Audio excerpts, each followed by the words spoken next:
우리가 하나님을 아는 방법이 하나님의 말씀을 통해서 또 다른 종류의 하나님의 책, 자연을 통해서 하나님을 안다고 말했습니다.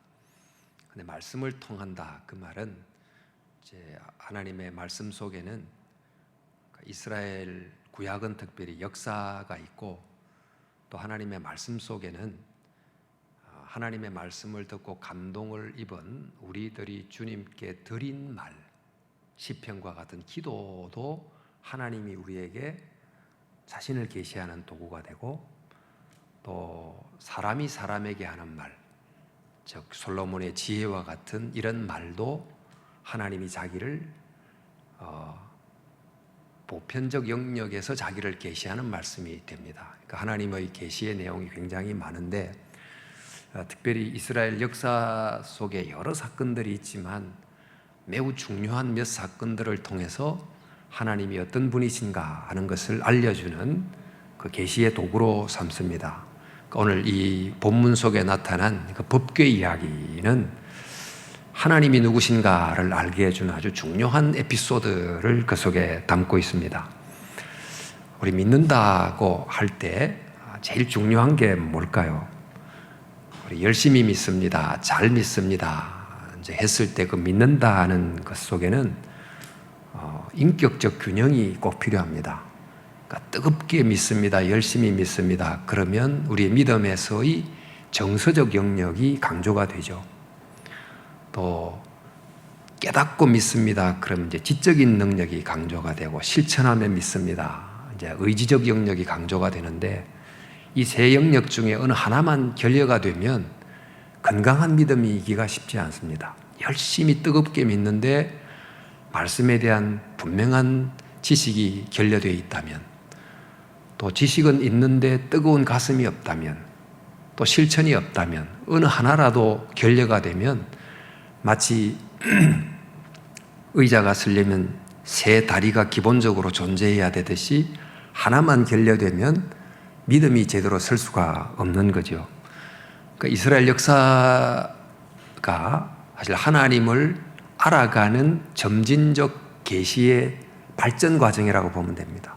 초기부터 계속해서 하나님에 대해서 이렇게 반응했다가 깨닫게 되고 또 알아가고 하는 이제 계시의 점진적 발전 내용이 성경에 담겨 있는데, 지금 법궤를 가지고 법궤에 대해서 그들이 취했던 태도를 통해서 그 법궤에 대한 또 하나님의 임재가 어떤 방식으로 역사하는지를 그들이 이제 깨닫게 됩니다.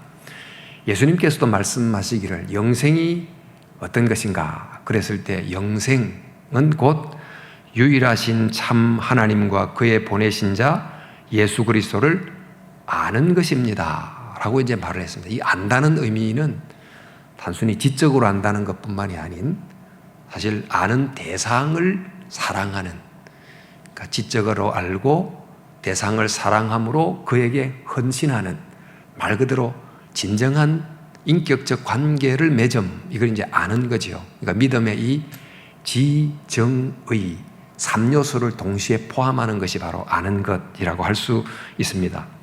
근데 이 알매는 이제 지적인 요소를 일단 빼놓을 수 없다 보니까 오늘 이제 그 부분을 좀 보려고 하는데, 종교개혁자 이제 켈빈도 기독교 강요에서 신앙을 통해서 추구해야 될 핵심이 두 가지다 하고 이야기했습니다. 지금까지도 참 이 내용이 기독교 신앙을 이해하는 굉장히 중요한 문구로 알려져 있습니다. 하나는 하나님을 아는 지식이요, 또 하나는 우리 자신을 아는 지식이다.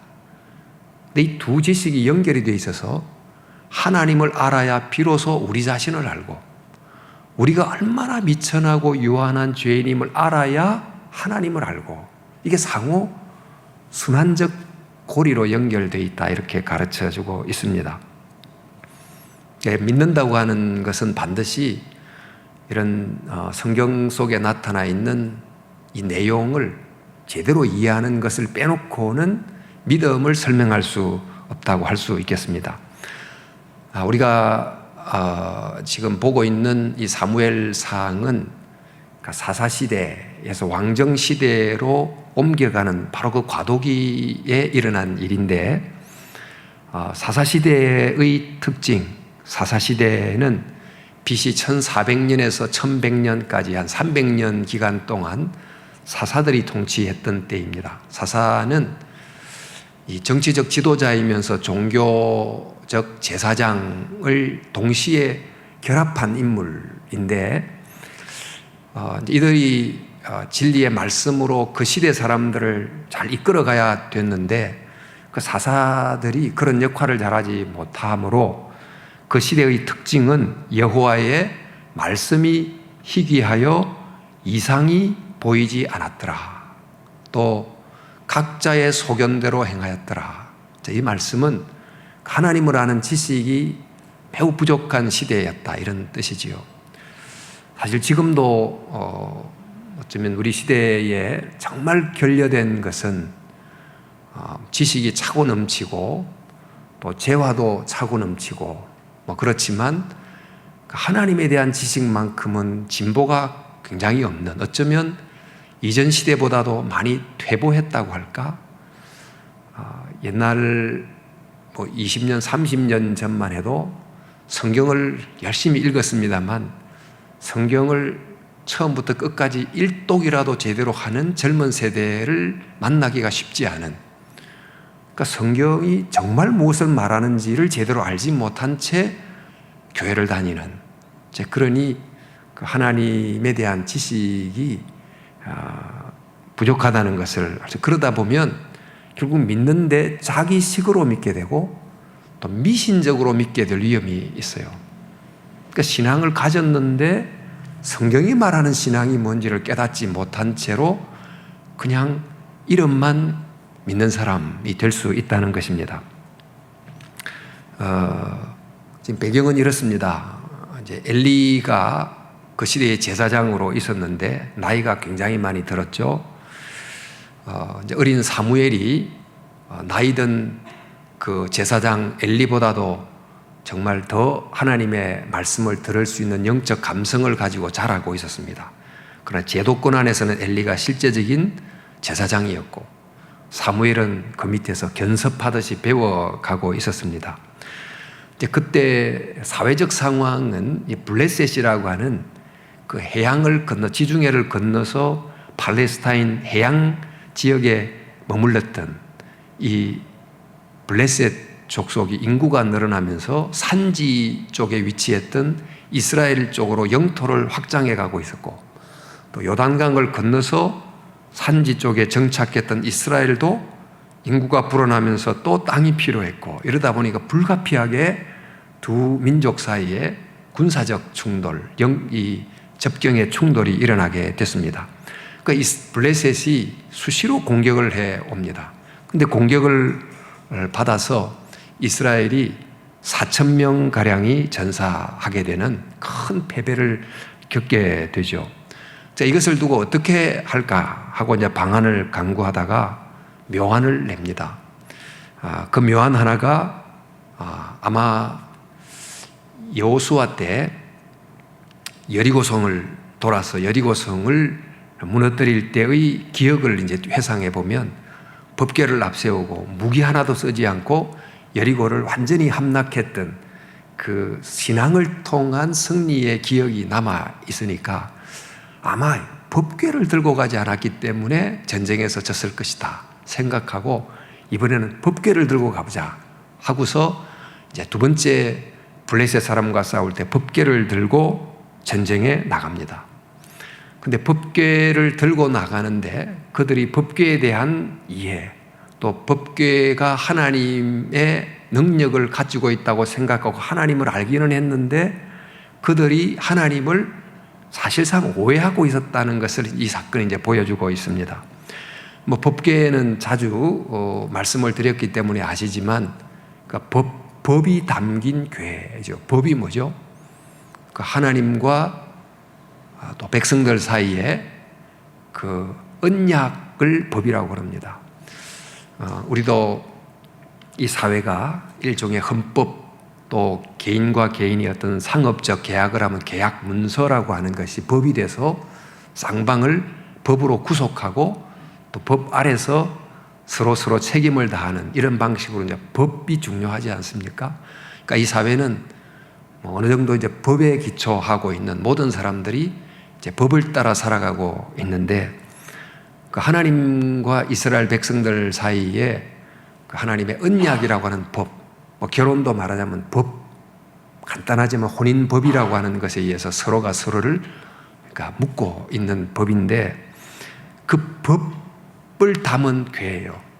그 언약 문서를 담은 궤입니다. 이 궤는 하나님이 이 궤, 이 상자 안에 든 이 문서에 기초해서 나는 하나님으로서의 의무를 충실히 다한다는 약속이 그 속에 담겨 있는 거고, 또 백성들은 그 문서에 기초해서 나는 하나님을 참 하나님으로 섬기겠습니다는 충성의 내용이 그 속에 담겨 있는 것입니다. 이제 그런 언약궤, 이른바 법궤를 이제 들고 나갑니다. 이제 이들은 이 법궤를 어떻게 생각했을까요?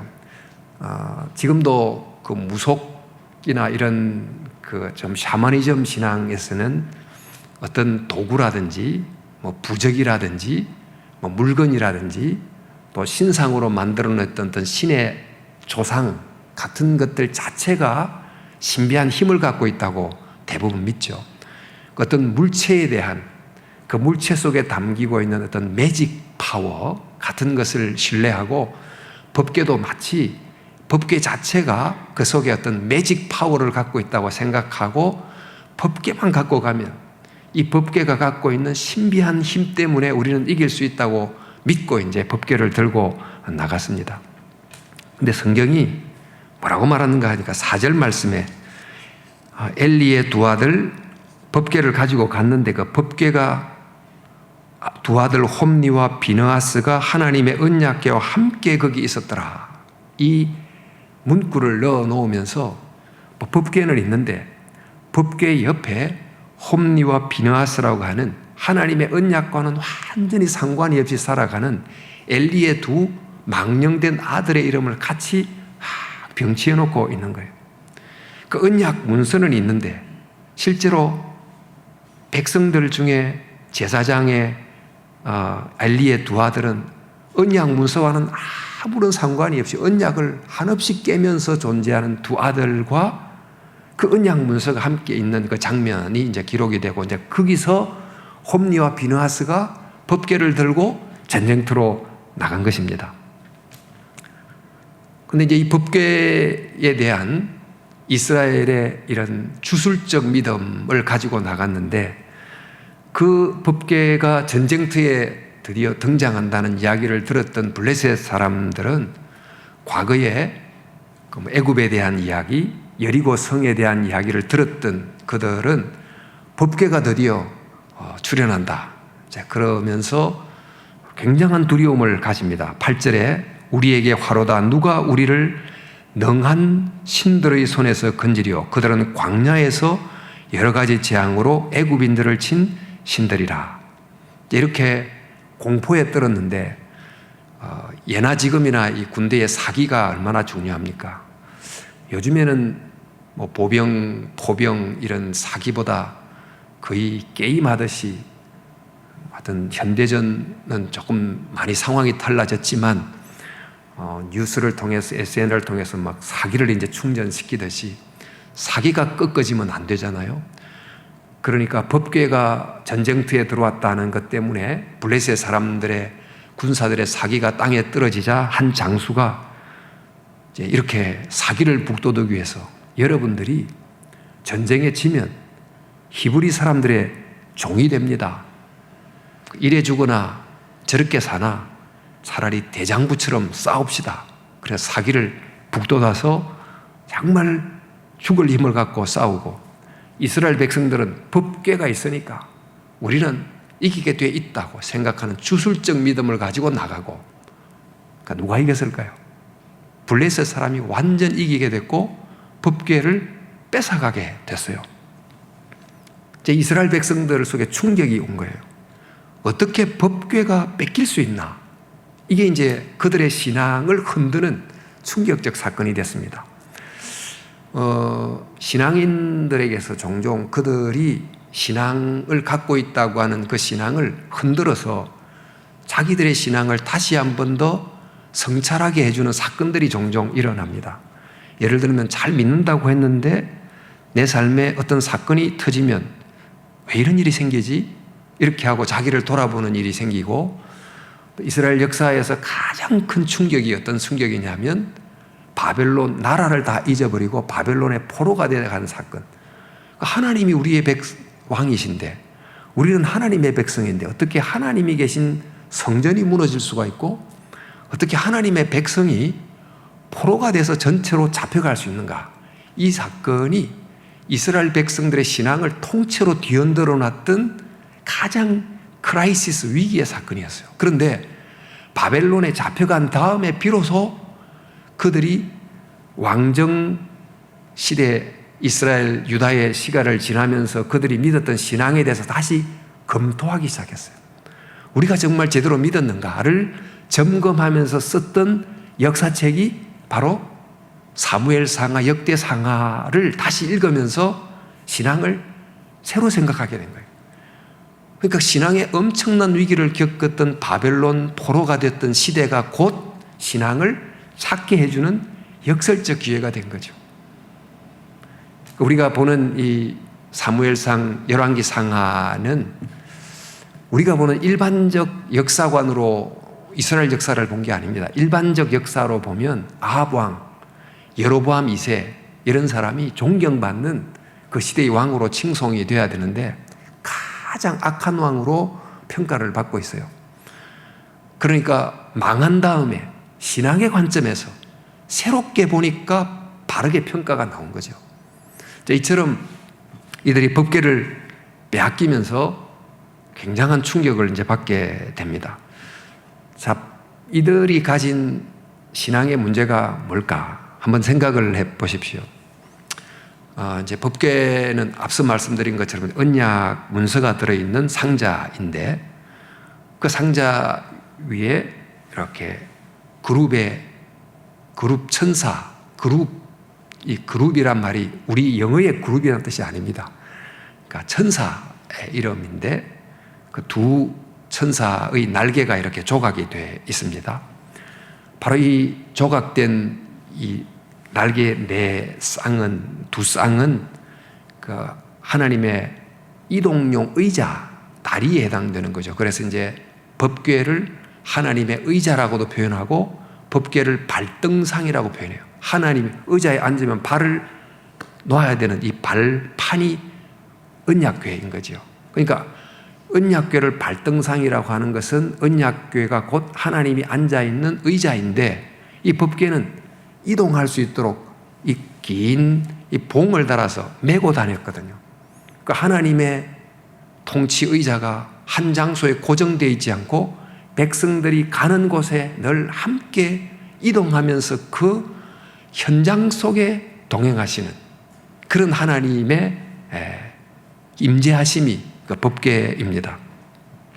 그런데 이 법궤가 그런 의미를 가지고 있는 거라고 하면 법궤 자체가 어떤 힘을 가진 게 아니고 법궤 위에 계신 하나님이 실제 능력을 가지고 계신 분인데 이들이 그 하나님을 인격적으로 알아야 되는데 그 하나님에 대한 인격적 알미나 순종과 무관하게 법궤 자체가 이 물건 자체가 특별한 힘을 가지고 있을 거라고 생각한 이것이 하나님을 바로 알지 못했던 중요한 내용이 되는 것입니다. 그러니까 성경이 말씀하는 하나님, 중요한 것은 그 인격적 하나님입니다. 이 인격적 하나님이란 말은 이제 인간이 갖고 있는 원래 신격입니다만은 그 인격이란 이야기는 우리가 어떤 사람을 대할 때 내가 마음대로 내가 주체가 돼서 어떤 대상을 내가 조작하고 던지고 실험하고 부수고 나는 주인이고 상대는 내 손에 노는 그냥 객체에 불과한 이런 존재가 이런 관계가 아니고 즉 나와 그것의 관계가 아니고 나와 너의 관계인 그도 동일한 자유를 갖고 있고 고귀한 주체성을 갖고 있고 나도 그런. 그러니까 사람이 서로 만날 때 서로를 인격으로 존중하면서 상대가 존중받는 주체로서 관계를 맺어야지 한 사람은 한 사람을 종처럼 대하고 이렇게 하면 안 되듯이 그 하나님을 그런 관계로 만나고 또 지정의를 가진 분으로 되어야 되는데 이들은 말하자면 하나님에 대한 그런 이해가 없이 그저 하나님의 법궤가 들어있으니까 당연히 어떤 주술적 힘을 갖고 있을 거라고 생각했던, 그러니까 유진 피터슨 목사님이 이제 말씀하기를 이들의 문제는 인격적인 하나님을 비인격적 힘으로 격화시킨 것이 문제다, 이렇게 본 겁니다. 지금 동양의 어떤 종교는 사실 일반 우리가 생각하는 인격적 하나님이 아니고 이 순환한 자연의 원리를 어떤 도라고 할까요? 그 어떤 큰 그 법칙 같은 것을 신처럼 생각하는 뭐 그런 이해인데, 그 하나님은, 성경의 하나님은 대화가 가능한, 뭐 인간의 고뇌와 아픔과 또 느낌과 이런 것을 아시는, 우리가 어떤 사람을 만날 때 굉장히 성숙하고 또 지적으로도 탁월하고 또 마음이 따뜻한 어떤 분을 만났을 때 그분과의 대화 가운데 있는 어떤 분처럼 생각하면 돼요. 법칙이 아니고. 자, 그래서 오늘 또 이들이 생각했던 그 행동 중에 하나가 우리 4장 3절에 보면 여호와의 언약궤를 실로에서 우리에게로 가져다 우리 중에 있게 하여 그것으로 우리를 우리 원수들의 손에서 구원하게 하자, 이런 표현이 나옵니다. 여기서 구원하게 하자 하는 말이 영어로만 사역형이라는 건데, 우리가 사람이 주인이 돼서 하나님을 우리의 종처럼 부려서 그가 이 일을 하게 시키자, 이런 뜻을 갖고 있어요. 그러니까 하나님과 인간 사이에 누가 주인이고 누가 종인지를 이제 보여주는 것입니다.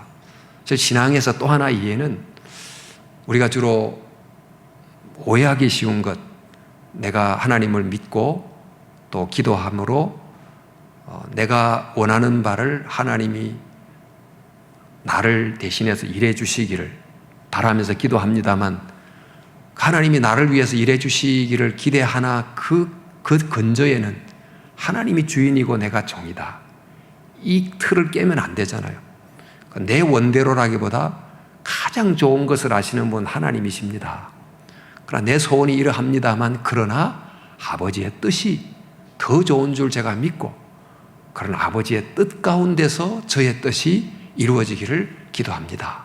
이런 방식으로 그분의 주되심을 인정하는 관계여야 되는데, 그저 그분은 힘은 있고 나는 그 힘을 사용하는 사람으로 생각하게 되면 이제 하나님의 주인의 자리를 박탈해버리는 행동이 되는 거죠.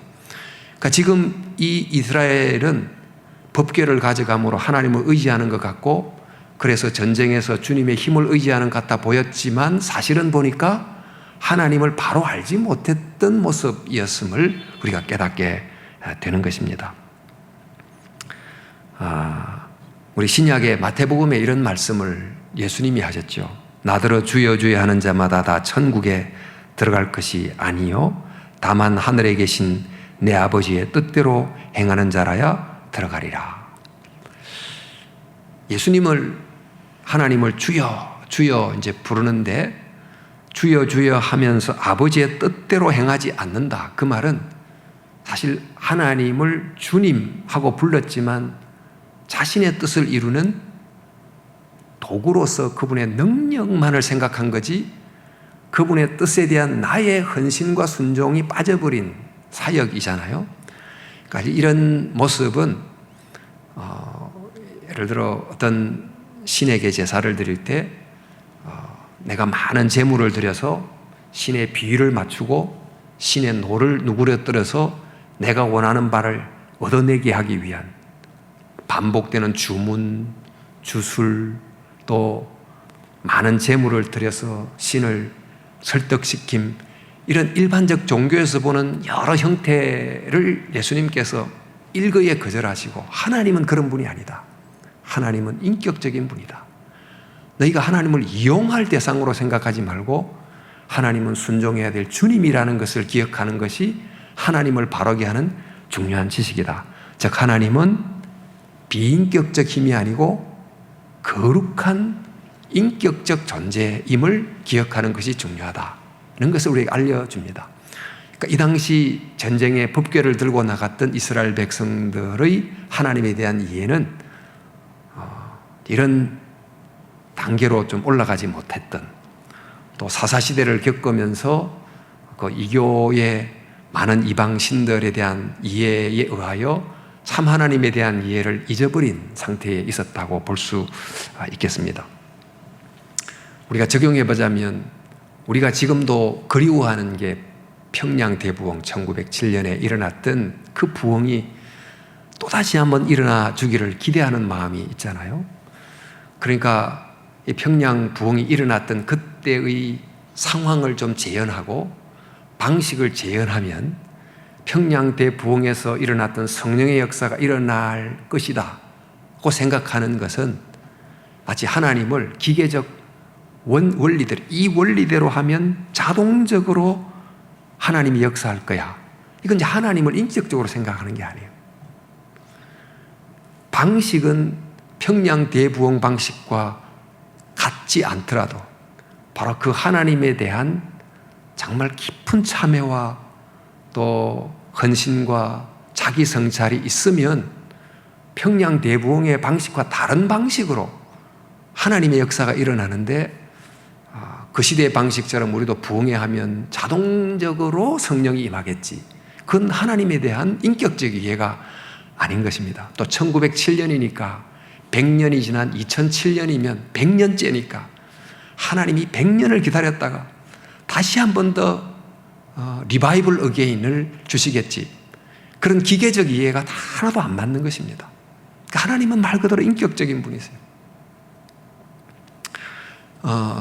또 소위 말하는 이제 적극적 사고방식과 또 긍정적 기도, 이런 것도 이제 가진 문제는, 장점은 열심히 기도한다, 이것이 좋긴 하지만 이런 식으로 법칙을 따라 기도하면 하나님이 응답해 주십니다, 이런 법칙으로 기도를 이해하려고 하는 것은 또 역시 하나님을 잘못 오해할 위험을 많이 갖고 있습니다. 그래서 가장 좋은 것은 뭘까요? 법칙이 아니고 진심입니다.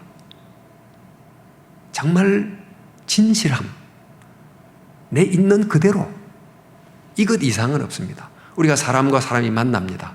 대화의 기술도 배우고 화술도 배우고, 물론 어느 정도는 화술이라는 게 관계를 맺는 데 중요하지만 가장 중요한 게 뭐죠? 진실이잖아요. 진심이잖아요. 진심이 빠진 채로 화술을 잘 구사해서 관계가 어느 정도는 가겠죠.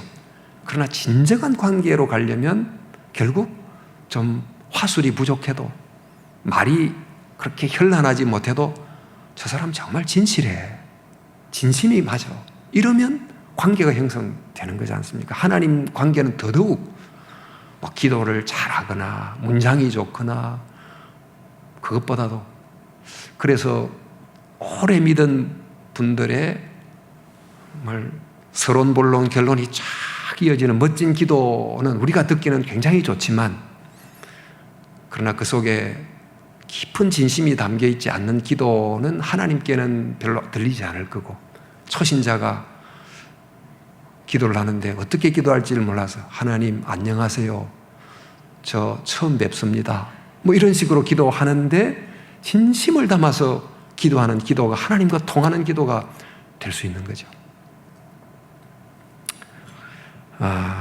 문제는 이제 하나님은 비인격적 힘이 아니고 인격적인 분이시다, 이것이 하나님을 아는 중요한 요소이다는 것을 이제 첫 번째 우리에게 알려줍니다. 두 번째는 드디어 이제 법궤가 블레셋 사람 손에 들어갔습니다. 그러니까 블레셋 사람들이 신을 어떻게 이해했을까요? 그러니까 이 사람들은 다신론적 이해를 갖고 있었어요. 그러니까 다신교지요. 그러니까 우리는 전쟁에 이기고 지는 것을 전술, 또 무기, 뭐 전략, 합리적, 이성적 방식으로 분석해서 전쟁의 성패를 분석합니다. 그런데 고대 사회는 그들이 믿었던 신이 강하면 이긴다고 생각한 거죠. 그러니까 자기들이 이겼기 때문에 당연히 누가 더 힘이 세다고 생각했을까요? 다곤, 그들이 믿었던 다곤의 신이 제일 높은 신이고, 그 다음 이스라엘 백성들이 믿었던 법궤의 역사를 일으켰으나 다곤에게 패한 여호와 신은 그 밑에 있는 하급신 정도로 된다고 생각했어요.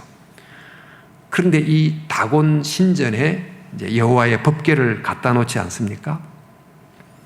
그런데 이 다곤 신에다가 그 야훼라고 하는 신을 더 합치면 신의 힘이 더 강력해지고 우리는 더 강력한 힘을 가진 민족이다, 이렇게 생각을 하게 되겠죠. 여러분도 옛날 그 신들을 보면 사람의 몸, 짐승의 어떤 사람의 머리, 짐승의 몸, 뭐 이런 것을 가지고 조각한 신상들이 있는데, 종합함으로 사람을 짐승과 함께 막 엮음으로 더 강한 어떤 신적인 존재를 상상해내는 혼합주의 경향이 많이 있습니다. 인도에 가봐도 그렇고 피지에도, 피지 사람들은 기독교인들이 많은데 그 피지의 그 사탕수수 재배를 위해서 그때 강제로 이주시킨 인도 사람들이 거주하면서 그 사람들은 힌두교를 그대로 믿고 있습니다. 지금 유종선 선교사가 선교하는, 또 김석중 선교사님도 그곳에 있는 인도인을 주로 대상으로 선교를 하고 있는데요. 그 한 방문을 해보면 신들이 수두룩하게 걸려 있어요. 그러니까 힌두교가 섬기는 뭐 코끼리부터 시작해서 막 신들, 그 중에 예수님 사진도 걸려 있어요. 그러니까 보면 믿는데요. 믿는데 여러 신들을 같이 걸어놨어요. 그 중에 예수님 사진이 하나 걸려 있어요. 그러니까 다신교적으로 믿는 거죠. 근데 결국 어떻게 됩니까? 신전에 들어가 보니까 높은 그 다곤의 신상이 하나님의 법궤 앞에 꼬꾸라져 가지고 목이 부러지고 또 팔이 부러지고 이렇게 되어 있는 모습으로 나타나게 된 것입니다.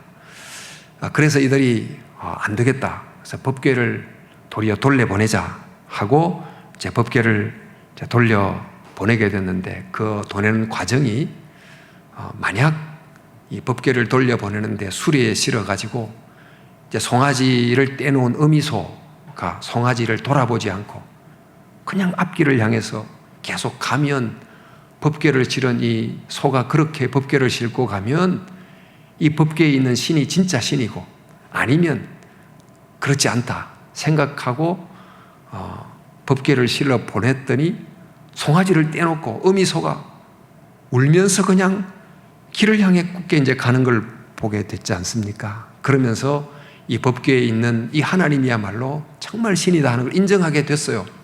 그런데 그들은 여호와를 믿지 않았어요. 그냥 떠나보냈어요. 그러니까 사실 여러 신들 중에 한 신이라고 생각하는 이런 다신론적 입장을 가진 신앙도 하나님을 바르게 하는 게 아니다. 우리가 하나님이라고 하는 어떤 힘을 내가 갖고 있는 것에 더하기 해주는 어떤 것으로 생각하는 그런 존재로서의 하나님이 아닌, 하나님은 이 모든 것들의 주님으로서의 하나님이다 하는 것이 하나님에 대한 바른 이해다 하는 것을 기억해야 되겠습니다. 우리는 하나님을 믿습니다. 또 하나님의 이름을 부릅니다. 근데 우리가 정말 하나님을 어떻게 이해하면서 하나님의 이름을 부를까? 우리가 부르는 하나님의 그 부름 속에 하나님이 기대하시는 하나님을 존귀한 인격으로, 또 나 자체를 정말 깊이 알고 사랑하시는 거룩한 인격으로 생각하고 진심을 담은 경건한 마음으로 그분 앞에 나아가는가, 이런 질문을 해봐야 되겠다고 생각합니다. 그래서 우리가 이제 기도를 할 때 우리 한국 분들이 주로 통성기도를 합니다. 통성기도가 설교를 마치고 나면 막 열정을 담아서 주여 하고 외치고 이제 기도하는데 마음에 감동이 와서 내 입에서 터져 나오는 그런 기도는 그게 뭐 서론 결론이 없을지라도 막 내 마음에 느끼는 바를 그대로 토하는 것은 진심이 담긴 기도라고 할 수 있겠습니다. 근데 또 이런 기도는 그런 장점이 있는가 하면 또 자신을 가만히 성찰하는 침묵이 갖고 있는 이런 깨달음이랄까요? 이런 경험은 별로 주지를 못하는 것 같아요. 크게 기도하고 나서는 그 다음에 일어나 버리는. 그러니까 기도하고 나서 그 다음 조용히 기다리면서 자기를 살피는 그런 시간이 별로 없는. 그러니까 인격적 하나님과의 대면 속에서 그분을 바라보는 시간이 많이 결여된 그런 기도라고 생각이 됩니다. 그러니까 이런 간절하고 뜨거운 기도와 함께 또 들으려고 하는 이 침묵의 들음 기도. 그러니까 기도야말로 내게 있는 모든 진심을 담아서 외치는 아뢰는 기도, 말하는 기도이지만 그 말을 들으시는 하나님으로부터 내가 듣는 조용한 침묵의 기도가 함께 있을 때 다이얼로그로서의 기도가 존재하게 된다는 것입니다. 우리 시대의 소통이라는 것이 지금 너무너무 중요한 화두가 되고 있습니다. 여러분도 사람을 만나면서 진심이 통한다는 그런 사람이 있습니까? 사실 이 친구를 만나면 내 마음이 통하는 그런 친구가 소수는 있을 수 있겠지만 그래도 돌아오면 뭔가 미진하고 뭔가 아직도 뻥 뚫리지 못한 답답한 마음을 갖고 그런 경우가 얼마나 많습니까? 근데 요즘은 여러 가지 이유로 나는 분명히 A를 말했는데 사람은 B로 알아듣고 또 특별히 이념적으로 쫙 이제 갈라져서 아무리 말해도 벽을 보고 이야기하는 것 같은 불통의 시대를 살아가고 이런 시대에 살아가는데 하나님에 대해서도 말씀을 듣고 또 그분께 대화하는 영적인 이 소통이 살아있다는 게 얼마나 귀하고 필요한가. 우리에게 만약 그런 경험이 회복될 수 있다면 정말 내 기도하는 시간 가장 귀하고 아름답다. 그런 시간이 되지 않을까. 오늘 이 이스라엘 백성들의 이 법궤 사건을 통해서 그 하나님을 바르게 알되 주님이 가장 지성을 가지시고 내 있는 것을 그대로 아시고 또 내 아픔을 가장 따뜻하게 느끼시고 또 나를 위해서 행하시려고 하는 내가 그분 앞에 지금 서서 내 있는 그대로를 내가 주님 앞에 진심으로 고백합니다. 하나님의 사랑의 진심과 저의 진심이 만나는 이 거룩한 만남이 저희들 속에 있기를 주여 간절히 원합니다. 그런 마음으로 하나님께 나아가면 하나님은 우리를 사랑하시기 때문에 우리를 아시기 때문에 우리를 정서적으로 깊이 공감하시기 때문에 우리를 들으시고 우리와 함께 하실 줄 믿습니다.